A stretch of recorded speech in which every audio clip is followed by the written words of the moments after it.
नमस्कार दोस्तों। कहानी शुरू करने से पहले मैं आपको ये बताना चाहती हूँ कि अगर आप मोरल एंड मोटिवेशन कहानी सुनना पसंद करते हैं तो आप मेरे दूसरे चैनल एम्पावर द लाइफ पर आ सकते हैं। आपका वहाँ स्वागत है। द गोल्डन स्टोरीज में आपका स्वागत है। आइए सुनते हैं यशपाल जी की लिखी कहानी तुमने क्यों कहा था मैं सुंदर हूँ।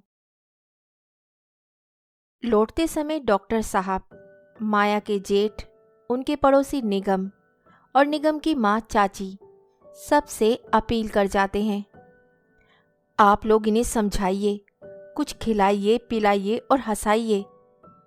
निगम साधारणतः स्वस्थ, परिश्रमी और महत्वाकांक्षी व्यक्ति है। वह चित्रकार है।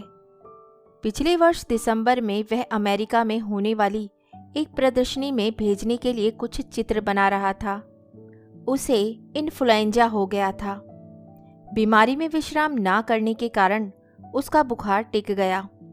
डॉक्टरों के परामर्श से इलाज में जलवायु की सहायता लेने के लिए वह भुवाली चला गया। उसे तुरंत ही लाभ हुआ। स्वस्थ हो जाने पर वह जरा और मृत्यु पर जीवन की विजय का एक चित्र बनाना चाहता था। भावना को वह अपने चारों ओर अनुभव कर रहा था। स्वास्थ्य और जीवन के प्रति माया के निरुत्साह से उसके मन में दर्द सा होता था। माया के गुमसुम और चुप रहने पर भी निगम को चाची से ये मालूम हो गया था कि माया आगरा के एक समृद्ध कायस्थ वकील की तीसरी पत्नी है। 24-25 वर्ष की आयु में भी उसकी गोद सूनी रहने पर भी वे कानूनन वकील साहब के 5 बच्चों की माँ है।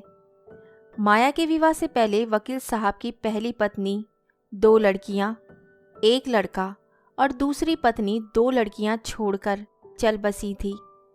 जब वकील साहब की आयु प्राय 46 वर्ष की थी तब उन्होंने गृहस्थी संभालने और अपना अकेलापन दूर करने के लिए माया को अपनी पत्नी के रूप में स्वीकार कर लिया था। माया के 20 वर्ष की हो जाने तक भी उसके पिता को लड़की के लिए कोई अच्छा वर न मिला था। शायद वे वकील साहब की दूसरी पत्नी की मृत्यु की प्रतीक्षा कर रहे थे। माया अपने जीवन का क्या भवितव्य समझ बैठी है, यह अनुमान कर लेना निगम के लिए कठिन न था। उसका मन सहानुभूति से माया की ओर झुक गया। एक भरे यौवन का यूं बर्बाद हो जाना उसे अन्याय जान पड़ रहा था। माया के लिए भरे यौवन का शब्द का प्रयोग केवल सहानुभूति से किया जा सकता था। आयु 24-25 की ही थी। शरीर भी छरहरा और ढांचा सुडौल था। सलोने चेहरे पर नमक भी था, परंतु आंसुओं की नमी से सील कर बहा जा रहा था और आंखों के नीचे गालों में गड्ढे पड़ गए थे, जैसे किसी अच्छे खासे बने चित्र पर पानी पड़ जाने से रंग बिगड़ जाए और केवल बाह्य कीर्ति ही बची रहे। निगम ने जिस नेक नियति और मन की सफाई से आत्मीयता का आक्रमण किया, उसकी उपेक्षा और विरोध दोनों ही संभव न थे। हाथ में ताश की गड्डी फरफराते हुए वे चाची से घर और चौके का काम छुड़वाकर उन्हें जबरदस्ती बरामदे में बुला लेता और फिर माया के जेठ को संबोधन करता, आइए मुंशी जी, 2-2 हाथ हो जाएं। इसके साथ ही माया से भी खेल में शामिल होने का अनुरोध करता। बिरादरी के नाते वे माया को निधड़क सक्सेना भाभी कहकर संबोधित करता। तुरप का ही खेल चलता। निगम बड़े जोश से वो मारा पापड़ वाले को चिल्लाकर गलत पत्ता चल देता और फिर अपनी भूल पर विस्मय में अरे पुकार कर सबको हंसा देता। माया के रक्तहीन होठ भी मुस्कुराए बिना ना रह सकते। निगम फिर चुनौती देता, आप हंसती हैं? अच्छा, अब की लीजिए, यह देखिए खरा खेल फरक्काबादी। और फिर वैसी ही भूल हो जाती। ताश के खेल के अतिरिक्त निगम की आप बीती हंसोड़ कहानियों का अक्षय भंडार भी माया को विस्मय से सुनने के लिए विवश कर देता। माया की उदासी कुछ पल के लिए दूर हो जाती। वे कभी माया को कोई कहानी की पुस्तक, पत्रिका या चुने हुए चित्रों का एल्बम भी दिल बहलाने के लिए दे देता। निगम ने उन चित्रों को अपने व्यवसाय में उपयोग के लिए चुना था। उनमें अनेक देसी, विदेशी, अधढके और नग्न चित्र भी थे। इनका उपयोग निगम अपने चित्रों में अंगों के अनुपात ठीक रख सकने के लिए करता था। माया को एल्बम देते समय शिष्टाचार के विचार से ऐसे चित्र निकाल लेता था। निगम की सहृदयता के प्रभाव से माया की चुप्पी कुछ कुछ हिलने लगी थी, पर वैसे ही जैसे बहुत दिन से उपयोग में न आने वाले तालाब पर जमी मोटी काई वायु के झोंके से फट तो जाती है, परंतु तुरंत ही मिल भी जाती है। माया पुस्तकों या पत्रिकाओं को कितना पढ़ती और समझती थी, इस विषय की कभी चर्चा ना होती। हाँ, जब निगम बंगले के आंगन से दिखाई देने वाले दृश्यों के माया के सामने खींचे हुए फोटो माया को दिखाता, तो स्तुति की एक मुस्कुराहट जरूर माया के होठों पर आ जाती और वे 2-4 शब्दों में फोटो की प्रशंसा भी कर देती। माया को उत्साहित करने के लिए निगम कहता, आप भी सीख लीजिए ना फोटो बनाना, बड़ा आसान है, कुछ करना थोड़े ही होता है, बस कैमरा खोलना और बंद करना, तस्वीरें तो आपसे आप बन जाती हैं। मैं क्या करूंगी, मुझे क्या करना है? माया टाल देती।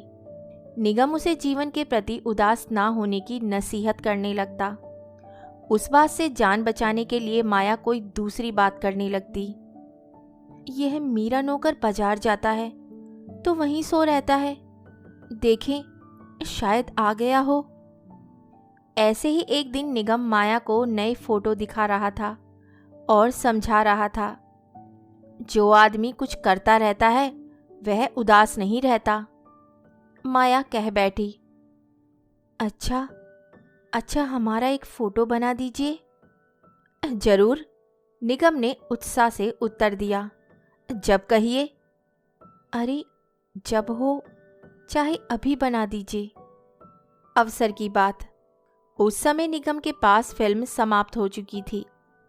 फिल्म समाप्त हो जाने की बात बताकर उसने विश्वास दिलाया कि किसी दिन वे खुद या उसका नौकर करम सिंह नैनीताल जाएगा और फिल्म लाकर सबसे पहले माया का फोटो बना देगा। माया का फोटो बना देने की बात होने के चौथे या 5वें दिन करम सिंह कुछ सामान लेने नैनीताल गया था। लगभग दिन डूबने के समय लौटकर करम सिंह सामान और बचे हुए पैसे निगम को सहेज रहा था। माया ने आकर पूछ लिया, भाई साहब फिल्म मंगवा लिया है? हाँ, क्यों नहीं। फिल्म की बाबत भूल जाने की बात निगम स्वीकार ना कर सका। क्यों? क्या फोटो अभी खिंचवाइएगा? उसने उत्साह प्रकट किया। अभी बना दीजिए। माया को भी ऐतराज ना था। मुंशी जी को बुला लें, निगम ने सोच कर कहा। वह बाजार गए हैं, देर से लौटेंगे। आप भी तो कपड़े बदलेंगी, तब तक रोशनी कम हो जाएगी। निगम ने दूसरा बहाना सोचा। कपड़ों से क्या है? उपेक्षा से माया ने उत्तर दिया। कपड़ा दिखाकर क्या करना है, ठीक तो है। कोई और बहाना सोचते हुए निगम कैमरे में फिल्म लगा लाने के लिए भीतर चला गया। फोटो के सामान की अलमारी के सामने खड़ा वह सोच रहा था, माया का मन रखने के लिए बोले हुए झूठ को वे कैसे निभाए। उसकी उंगलियां उन चित्रों को पलट रही थी जिन्हें उसने एल्बम में से माया को दिखाने से पहले निकाल लिया था। मन में एक बात कौंध कर उसके होठों पर मुस्कान आ गई। कैमरे में फिल्म की जगह पर समा सकने लायक एक फोटो उसने चुन लिया। 2 मिनट के बाद निगम कैमरे को तैयार हालत में लिए बाहर आया। लीजिए, कैमरा तो तैयार है, उसने माया को संबोधित किया। अच्छा, माया भी तैयार थी। साड़ी नहीं बदली आपने? निगम ने पूछा। ठीक तो है, क्या जरूरत है? आप कहती हैं ना साड़ी की तस्वीर थोड़े ही बनवानी है।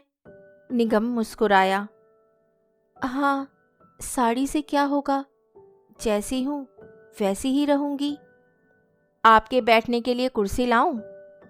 नहीं नहीं, ऐसे ही ठीक है। जैसे मैं कहूँ बैठ जाइए। अच्छा। अब बरामदे में सामने से रोशनी आ रही है, यहाँ फर्श पर बैठ जाइए। दाईं बाहाँ की टेक लीजिए। बाईं बाहाँ को सामने गोद में रहने दीजिए। गर्दन जरा ऊंची कीजिए। हाँ, सिर उधर कर लीजिए, जैसे उस पेड़ की चोटी पर देख रही हो। हाँ हाँ हाँ, ठीक है। माया निगम के निर्देश अनुसार बैठ गई। निगम ने चेतावनी दी, अब आधा मिनट बिल्कुल हिलिएगा नहीं। वे स्वयं 2 गज परे फर्श पर उकड़ू बैठकर कैमरे को माया की ओर साध रहा था। कैमरे की आंख खुलने का और बंद होने का टिक शब्द हुआ। थैंक यू, बस हो गया, निगम ने हंसकर कहा। जाने कैसी बनेगी, माया फर्श से उठती हुई बोली। अभी मालूम हो जाएगा, निगम ने तटस्थता से उत्तर दिया। अभी? अभी कैसे? माया ने विस्मय प्रकट किया। 1-2 मिनट तो लगते हैं बनने में। हाँ, ऐसे कैमरे और फिल्म भी होते हैं, निगम ने स्वीकार किया और बताया। यह दूसरी तरह का कैमरा है। यह कैसा है? माया का विस्मय बढ़ा। इस कैमरे में फोटो 5 मिनट में अपने आप तैयार हो जाती है, निगम ने समझाया और अपनी कलाई पर घड़ी की ओर देखकर बोला। अभी 2 मिनट ही हुए हैं। शेष 3 मिनट माया उत्सुकता से प्रतीक्षा करती रही। 2 मिनट और गुजर जाने पर निगम ने ठिठक कर कहा, आधा मिनट और ठहर जाना अच्छा है, जल्दी करने से फोटो को कभी कभी हवा लग जाती है। माया उत्सुकता से आपलक कैमरे की ओर देखती रही। निगम कैमरे को ऐसी बेबाकी से माया की आंखों के सामने खोलने लगा कि संदेह का कोई अवसर न रहे। जैसे जादूगर दर्शकों के सामने झाड़कर लपेटे रुमाल से अद्भुत वस्तु निकालते समय आहिस्ते आहिस्ते दिखा दिखा कर तह खोलता है। कैमरे का पिछला हिस्सा खुला, फोटो की सफ़ेद पीठ दिखाई दी।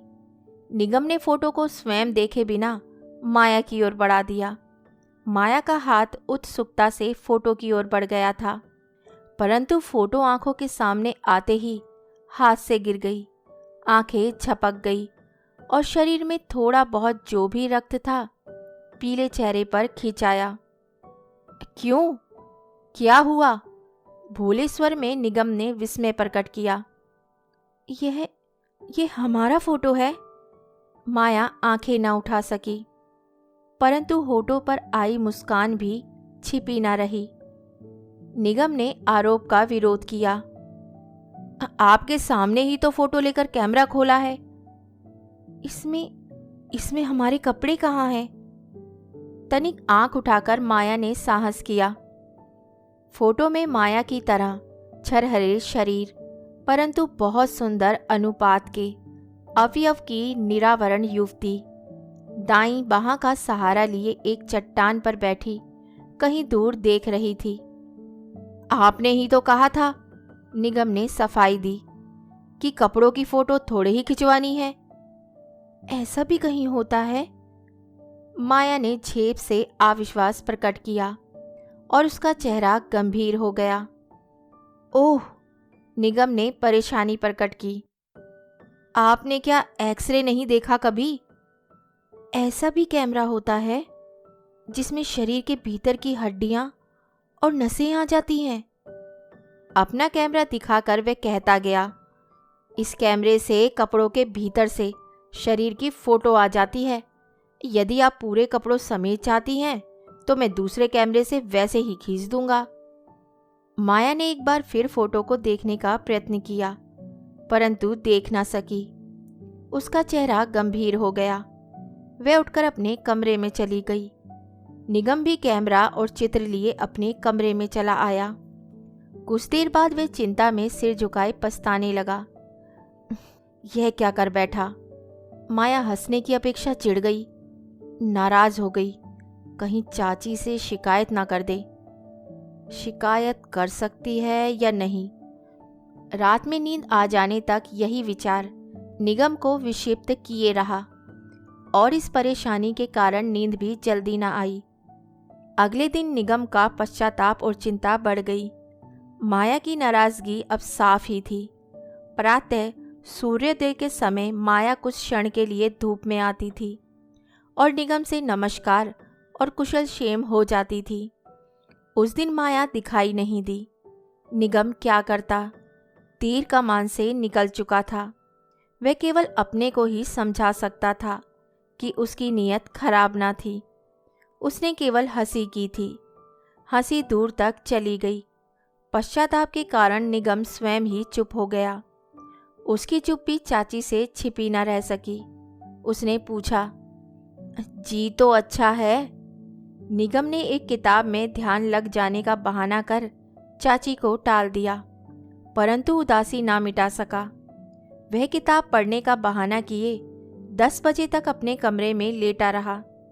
कमरे के बाहर से आवाज़ सुनाई दी, सुनिए सुनिए। आवाज़ पहचान कर निगम तड़प कर उठा। आइए आइए ना। माया दरवाजे में आ गई। क्लफ की हुई खूब सफ़ेद महीन धोती में से पीठ पर फैले गीले केश झलक रहे थे। लज्जा से आंखों की मुस्कान छिपाते हुए बोली, भाई साहब, आप हमारा फोटो दीजिए। निगम के मन से पश्चाताप और दुश्चिंता ऐसे उड़ गई जैसे फूंक मारने से आईने पर पड़ी धूल साफ हो जाती है। कल वाला? जैसे याद करने की चेष्टा करते हुए उसने पूछा। हाँ, माया ने हामी भरी। वह तो हमने अपने पास रखने के लिए बनाया है। निगम ने गंभीरता से विचार प्रकट किया। वाह, तस्वीर तो हमारी है। माया ने अधिकार प्रकट किया। आपकी है? कल आप कह रही थी कि तस्वीर आपकी नहीं है। दीजिए ना, आपने ही तो खींची है। माया ने आग्रह किया। उसकी आंखों में चमक थी और स्वर में कुछ मचल। अच्छा अच्छा, ले लीजिए। निगम ने पराजय स्वीकार कर ली और तस्वीर मेज पर से उठाकर माया की ओर बढ़ा दी। माया ने 2-3 सेकंड तक तस्वीर को तिरछी निगाहों से देखा और फिर लज्जा का विरोध किया। हमारी नहीं है तस्वीर। अरे, अभी आप मान रही थी। निगम ने उलझन प्रकट की। क्यों? यह तो बहुत अच्छी है। मैं ऐसी कहाँ हूँ? माया की आंखें झुक गई और चेहरे पर लाली बढ़ गई। माया के नए धुले केशों से, सुगंधित साबुन से सद्यः स्नान की सुवास आ रही थी। अपने रक्त में झंझनाहट अनुभव करके भी निगम ने कह दिया, है तो, नहीं तो तस्वीर कैसे सुंदर बनती। सच कहते हैं? माया ने निगम की आंखों में सच्चाई भांपने के लिए देखा। हाँ हाँ, बिल्कुल सच। निगम को माया की लज्जा और पुलक से अद्भुत रस मिल रहा था। माया फिर फोटो की ओर देखती रही। इसे फाड़ दीजिए, आंखें चुराए उसने कहा। मैं तो इसे संभाल कर रखूंगा, निगम ने उत्तर दिया। लखनऊ जाने पर, याद आने पर इसे देखूंगा। माया ने निगम की आंखों में देखना चाहा, पर देख ना सकी। फोटो उसने ले लिया। आपको फिर दे दूंगी। फोटो को हाथ में और हाथ को धोती में छिपाए वे अपने कमरे में चली गई। माया के चले जाने पर निगम फिर लेट गया और सोचने लगा। 5-7 मिनट में बात कहाँ से कहाँ पहुँच गई। जीवन का बिल्कुल दूसरा दृश्य सामने आ गया। अब तक निगम और माया में जो भी बात होती सभी के सामने और खूब ऊंचे स्वर में होती, परंतु अब अकेले में करने लायक बात भी हो गई। असाधारण और विशेष में ही तो सुख होता है। जिसे पाने में कठिनाई हो वही पाने की इच्छा होती है। अकेले में और दूसरों की पहुंच से परे होने पर निगम कह उठता, वो तस्वीर आपने लौटाई नहीं। तस्वीर तो हमारी है। पर अच्छे थोड़ी है, माया होठ बिचका देती। भाई हमें तो अच्छी लगती है। आप यूं ही कहते हैं। अच्छा, किसी और को दिखाकर पूछ लूं? थत। क्यों? शर्म नहीं आती? ऐसी तस्वीर। माया प्यार का क्रोध दिखाती। निगम की नस नस में बिजली दौड़ जाती। उसे माया के व्यवहार में परिवर्तन दिखाई दे रहा था। अब माया की आंखें दूसरी आंखों से बचकर निगम को ढूंढती। अवसर की खोज के लिए एक चुस्ती सी उसमें आ गई। यह परिवर्तन केवल निगम को ही नहीं, चाची और मुंशी जी को भी दिखाई दे रहा था। और इस परिवर्तन का अकट्य प्रमाण था डॉक्टर साहब। डॉक्टर साहब का मरीजों को तोलने वाला तराजू। तराजू ने पहले सप्ताह माया के वजन में आधा पौंड बढ़ती दिखाई और दूसरे सप्ताह 1 पौंड। अब माया चाची के साथ निगम के साथ होते हुए भी कुछ दूर घूमने जाने लगी। घूमते समय ताश खेलते हुए अथवा बरामदे में चहलकदमी करते समय निगम से एक बात कर सकने और आंखें चार कर सकने के अवसर की खोज के लिए माया के मस्तिष्क और शरीर में सदा रहस्य और तत्परता बनी रहती। जुलाई का तीसरा सप्ताह आ गया था। भुवाली निरंतर वर्षा से भीगी रहती। बादल, कोहरा और धुंध घरों में घुस आते। सीलन और सर्दी से चाची जोड़ों में दर्द की शिकायत करने लगी। मुंशी जी को भी दमे के दौरे अधिक आने लगे। बहुत से बीमार वर्षा से घबराकर घर चले गए। निगम और माया के बंगले से प्राय 100 गज ऊपर का बड़ा पीला बंगला और बाईं ओर के बंगले खाली हो गए। डॉक्टर की राय थी कि निगम अभी लखनऊ की गर्मी में ना जाए तो अच्छा ही है, और माया को तो अभी रहना ही चाहिए था। उसकी अवस्था तो अभी सुधरने ही लगी थी। आकाश में घटाटोप बादल बने रहने पर भी माया की आंखों में और चेहरे पर उत्साह के कारण स्वास्थ्य की किरणें फैली रहती। माया की आंखों का साहस बढ़ता जा रहा था। जब तब निगम से आंखें चार हो जाती, वह भी उनकी सुखद उष्णता का अनुभव किए बिना न रहता। शरीर में एक वेग और शक्ति का सुखद अनुभव होता। अपने अस्तित्व और शक्ति के लिए माया का निमंत्रण पाकर उसे ग्रहण करने, माया को पा लेने की अदम्य इच्छा थी। निगम को माया से शायद रोग की छूत लग जाने की आशंका थी। अपने को यूं रोके रहने पर भी संतोष था, जैसे तेज दौड़ने के लिए उतावले घोड़े की रास खींचकर रोके रहने में शक्ति, सुख और गर्व अनुभव होता है। निगम और माया दोनों जीवन की शक्ति के उफान की अनुभूति से उत्साहित रहने लगे। वर्षा के कारण घूमने का अवसर कम हो गया। निगम शरीर को कुछ स्फूर्ति देने के लिए छाता ले बाजार तक हो आता। माया उसकी आंखों में मुस्कुराकर उल्हाना देती। आप तो अकेले ही घूम आते हैं, हमारा घूमना ही बंद हो गया। चाची कहीं जा नहीं पाती। दिन भर पानी बरसता रहा था। माया ने चाहा कि ताश की बैठक जमे, परंतु मुंशी जी के दमे के दौरे और चाची के दर्द के कारण जम ना पाई। माया ने कई बार बरामदे के चक्कर लगाए, रहा ना गया तो निगम के कमरे के दरवाजे पर जाकर पुकारा, सुनिए सुनिए। निगम ने स्वागत से मुस्कुराकर कहा, आइए आइए।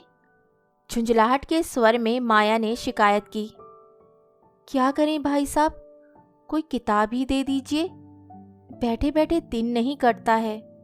निगम ने पूछा, कैसी पुस्तक चाहिए, तस्वीरों वाली? थत, पढ़े वैसे हैं आप। निगम ने पत्रिका उठाकर दे दी।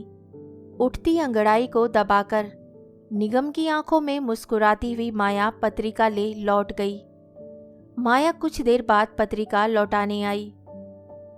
पढ़ने में जी नहीं लगता भाई साहब। मुस्कुराकर उसने निगम की आंखों में देखा और फिर आंखें झुकाए दबे स्वर में बोली, कहीं घूमने नहीं चलते?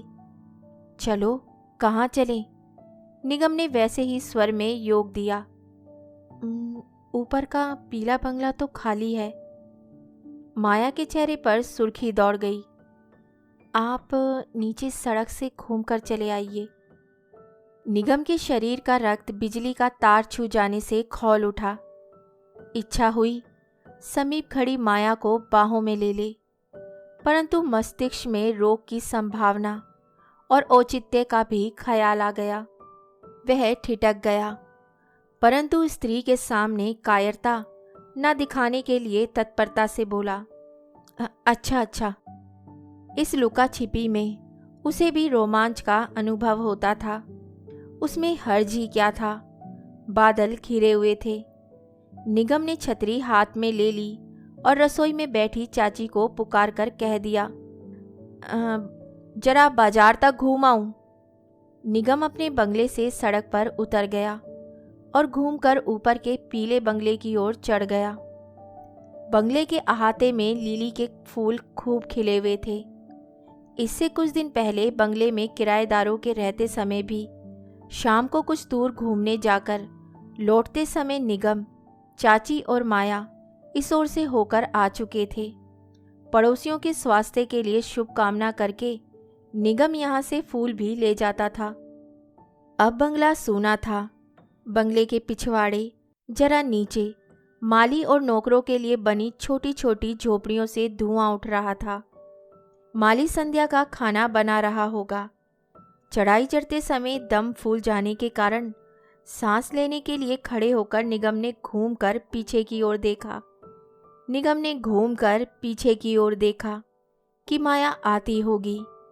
माया के साहस भरे प्रस्ताव से उसका रोम रोम सिहर रहा था। पगडंडी पर कुछ दिखाई न दिया।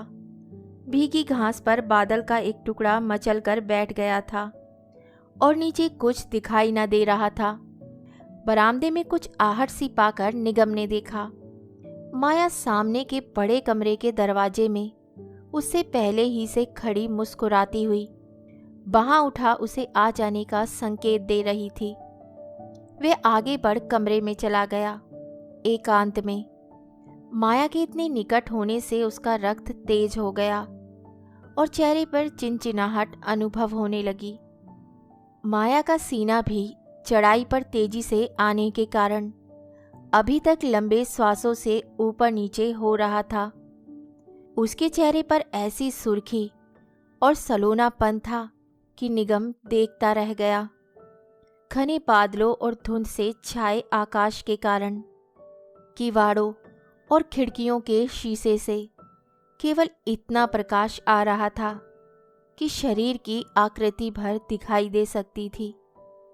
किराएदारों के चले जाने के बाद सफ़ेद निवाड़ से बुना खाली पलंग अंधेरे में उजला दिखाई दे रहा था और वार्निश की हुई कुर्सियां छाया जैसी। माया ने किवाड़ बंद कर दिए। निगम ने एक घबराहट सी अनुभव की, वैसी ही जैसे उत्साह में किसी खंदक को मामूली समझकर कूद जाने के लिए किनारे पर आकर खंदक की वास्तविकता देखकर होती है। माया उसके बिल्कुल समीप आ गई थी।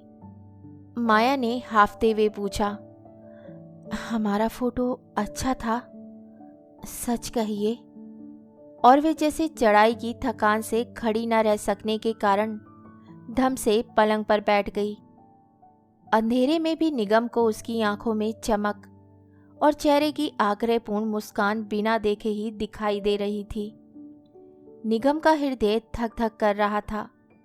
गले में उठाए आवेग को निगलकर और समझने के लिए उसने उत्तर दिया, है तो झूठ। अब देखिए। पांव पलंग पर समेटते हुए और पलंग के बीच सरक कर माया ने हाफते हुए रुंधे हुए स्वर में आग्रह किया। उसकी साड़ी का एक छोर कंधे से पलंग पर गिर गया था। अपने हाथ में लिया वह फोटो पलंग पर निगम के सामने डालते हुए उसने आग्रह किया, ऐसा कहाँ है? कब देखा आपने? निगम के सिर में रक्त के हथौड़ों की चोटें सी अनुभव हो रही थी। उसके शरीर के सब स्नायु तन गए यहाँ आओ। व्याकुलता से मचलकर माया ने निगम को पुकारा। माया अपनी कुर्ती को खोल देने के लिए खींच रही थी। बहुत जोर से दिए गए धक्के के विरुद्ध पांव जमाने का प्रयत्न कर निगम ने कड़े स्वर में उत्तर दिया, पागल हो, होश करो। माया का चेहरा तमतमा उठा, पिघली हुई आंखें पथरा गई और गर्दन क्रोध में तन गई। श्वास और भी गहरा और तेज हो गया। आधा क्षण स्तब्ध रहकर क्रोध से निगम को घूरकर कड़े स्वर में बोली, तो तुमने क्यों कहा था मैं सुंदर हूं? आंचल को संभाले बिना झपाटे से फर्श पर खड़ी हो, दोनों हाथों की मुट्ठियां बांधे, आंखों से डबडबाई आंखों में चिंगारियां भर उसने होठ चबाकर धमकाया, जाओ जाओ, यहां से हट जाओ। निगम के पांव तले से धरती निकल गई। एक कपकपी सी आ गई। अवाक रह गया। माया फिर पलंग पर गिर पड़ी। अपना सिर बाहों में छिपा औंधे मुंह लेट गई। उसकी पीठ बहुत जोर से रुलाई से हिल रही थी। निगम एक क्षण उसकी ओर देखता खड़ा रहा और फिर किवाड़ खोलकर तेज कदमों से चला गया। निगम अगले दिन चाची के दर्द की चिंता से लखनऊ लौट गया। माया का ज्वर बढ़ने लगा। डॉक्टर ने सप्ताह भर उसके स्वास्थ्य में सुधार हो सकने की प्रतीक्षा की और फिर फैसला दे दिया, बरसात की सर्दी और सील आपको माफिक नहीं बैठ रही, आप आगरा लौट जाइए। कहानी सुनने के लिए धन्यवाद। तो इसी के साथ मैं आपसे विदा लेती हूँ और कल फिर मिलती हूँ एक नई कहानी के साथ। तब तक के लिए अलविदा।